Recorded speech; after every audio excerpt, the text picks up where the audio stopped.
बिहार की राजनीति में आग लग गई है। अशोक चौधरी ने सीधे तौर पर भूमिहारों को निशाना साधा और कहा कि ये लोग, यह जाति वसूल की राजनीति नहीं करती है।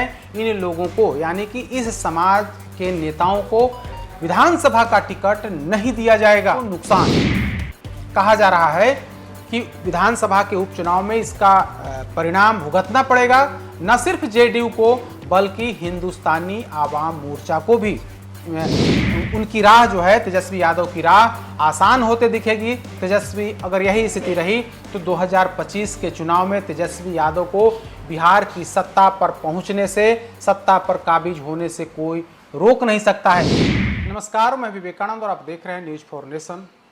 नीतीश कुमार के काफी करीबी मंत्री अशोक चौधरी ने ऐसी आग लगाई जिसका खामियाजा एनडीए को ही भुगतना पड़ेगा।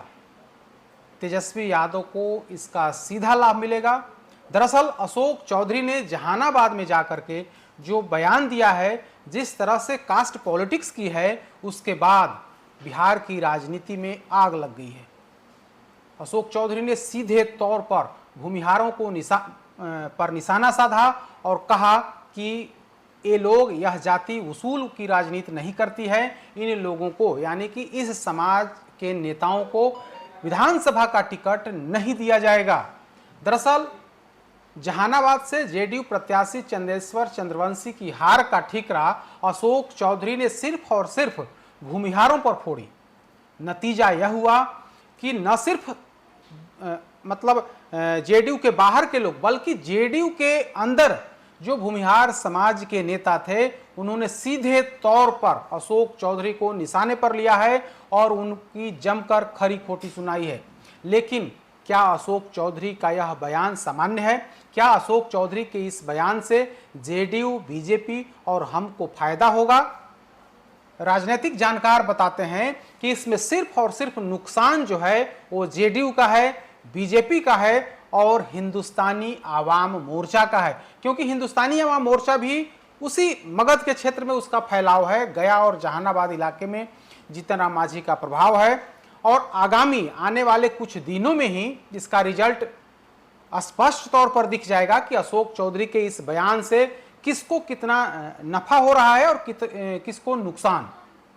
कहा जा रहा है कि विधानसभा के उपचुनाव में इसका परिणाम भुगतना पड़ेगा, न सिर्फ जेडीयू को बल्कि हिंदुस्तानी आवाम मोर्चा को भी। बिहार में जिन 4 सीटों पर विधानसभा के उपचुनाव होने हैं, उनमें दो जो सीट है वो गया है, गया जिले में आता है। एक है बेलागंज और दूसरा है इमामगंज। बेलागंज तो एकदम जहानाबाद से सटा हुआ इलाका है, जहानाबाद बॉर्डर से वो विधानसभा लगी हुई है, तो और वहां भी उपचुनाव होने हैं। जबकि जीतन राम मांझी ने जो सीट खाली की है इमामगंज, उस सीट पर भी उपचुनाव होने हैं। आगामी कुछ दिनों में ही चुनाव की अधिसूचना जारी होगी और वहां पर एक सीट से हिंदुस्तानी आवाम मोर्चा, इमामगंज से एनडीए की तरफ से उसके प्रत्याशी होंगे, जबकि बेलागंज सीट जेडीयू के खाते में है और जेडीयू वहां से अपना प्रत्याशी देगी। अब अशोक चौधरी ने जो आग लगाई है, उसका खामियाजा तो बेलागंज सीट पर जेडीयू कैंडिडेट को उठाना ही पड़ेगा, क्योंकि भूमिहारों में अशोक चौधरी को लेकर के काफी नाराजगी है। अशोक चौधरी से माफी मांगने की बात करी जा रही है। अशोक चौधरी नीतीश कुमार के बेहद करीबी नेता हैं, जहानाबाद जिले के प्रभारी मंत्री भी हैं, जेडीयू के वरिष्ठ नेता हैं और उन्होंने भूमिहारों के खिलाफ जिस तरह से आपत्तिजनक शब्दों का प्रयोग किया है, उसके बाद न सिर्फ जहानाबाद बल्कि गया के लोगों में भी भारी आक्रोश है और यह आक्रोश बेलागंज उपचुनाव में स्पष्ट तौर पर दिखने को मिलेगा, ऐसा वहां के लोग ही बता रहे हैं। तो ऐसे में क्या होगा? तो निश्चित तौर पर अगर, हालांकि बेलागंज में बहुत ज्यादा वोट भूमिहारों के नहीं है, लेकिन फिर भी हार और जीत में तब्दील करने के लिए, यानी कि भूमिहारों का वोट जिधर जाएगा तो थोड़ा पलड़ा जरूर भारी होता है जेडीयू का।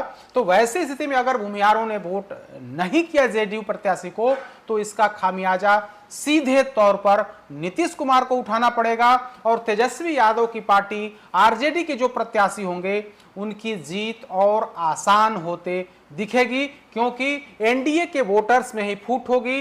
भाजपा के जो कैडर वोट माने जाते हैं भूमिहार समाज, उन लोगों की अगर ऐसी ही नाराजगी रही तो निश्चित तौर पर बड़ा खामियाजा नीतीश कुमार के कैंडिडेट यानी कि जेडीयू कैंडिडेट को उठाना पड़ेगा। दूसरी सीट की बात कर लें, वो भी गया से है। जीतन मांझी की पार्टी के प्रत्याशी होंगे इमामगंज से। तो वहां भी क्योंकि जिस तरह से एनडीए को लेकर के, जिस तरह से जेडीयू और बीजेपी को लेकर के भूमिहार समाज में नाराजगी बढ़ती जा रही है, उसका खामियाजा इमामगंज सीट पर भी हिंदुस्तानी आवाम मोर्चा को उठाना पड़ सकता है। तो वैसी स्थिति में गया की जो दोनों विधानसभा की सीटें हैं, वहां पर अशोक चौधरी की लगाई आग की चिंगारी वहां तक पहुंच जाएगी और उसका सीधा नुकसान एनडीए प्रत्याशी को होगा, जबकि लाभ यूं कहें कि तेजस्वी यादव को, आरजेडी को होते हुए दिख रहा है। यह तो सिर्फ 2 विधानसभा क्षेत्र की हम बात कर रहे हैं। अगर इसी तरह से आग सुलगती रही, इसी तरह से अगड़ों और पिछड़ों के बीच डिवीजन को और बढ़ाने की कोशिश की जाती रहेगी जेडीयू की तरफ से या फिर सत्ताधारी दलों की तरफ से, तो इसका खामियाजा 2025 के विधानसभा चुनाव में उठाना पड़ सकता है। जहानाबाद सीट की बात कर लें, जहानाबाद विधानसभा सीट की बात कर लें, या फिर कुर्था विधानसभा क्षेत्र की बात कर लें, या फिर घोसी की बात कर लें, अगर इसी तरह का एनडीए वोटर्स में बिखराव रहा तो निश्चित तौर पर 2025 की राह तेजस्वी यादव के लिए, महागठबंधन के लिए,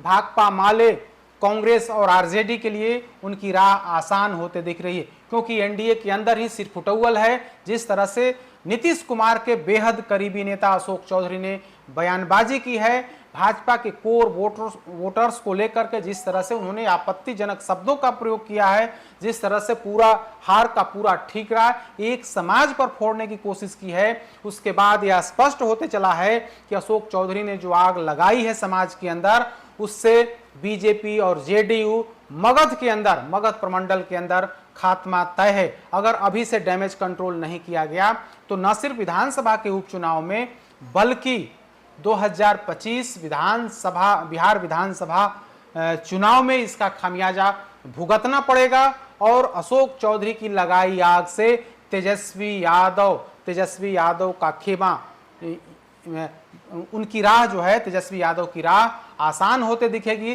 तेजस्वी, अगर यही स्थिति रही तो 2025 के चुनाव में तेजस्वी यादव को बिहार की सत्ता पर पहुंचने से, सत्ता पर काबिज होने से कोई रोक नहीं सकता है। अब देखने वाली बात होगी क्या होता है। जिस तरह से अशोक चौधरी की घेराबंदी शुरू हुई है, पार्टी के अंदर ही घेराबंदी शुरू हुई है, तो ऐसा लगता है कि नीतीश कुमार के स्तर से कुछ न कुछ डैमेज कंट्रोल की कोशिश जरूर होगी। अधिक अपडेट्स के लिए देखते रहिए न्यूज़ फॉर नेशन। नमस्कार।